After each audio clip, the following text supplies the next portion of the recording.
Hello mga ka-Jumix ko po dyan. Ayan, kung bago pa lang kayo sa channel ko, please don't forget, subscribe Jumix channel, like, view, share, comment, and sa bell button para lagi po kayo updated sa lahat ng upload ko pong mga video. Ayan, magpa-parlor tayo sa ating kilay mga ka-Jumix kasi kilay is life. Kaya keep watching ito rin na my video.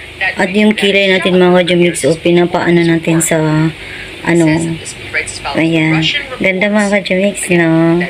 Ayan, pinano ng nito mga ka-Jumix, yung pinaka nag-ano sa parlor. Ayan, siya nag-ano nito, nag-shave ng aking kilay.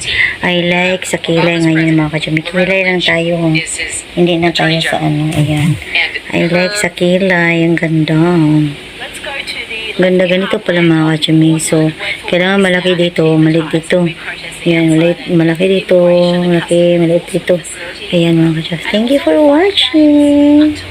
Ayan, new kilay. Pero tomorrow, ewan ko kung magpareho ba yung mga ka-Jumix yung kilay ko nito. Ayan. Gusto ko yung niya, pagkagawa niya mga ka-Jumix sa kilay ko mga ka-Jumix. Ayan. Thank you.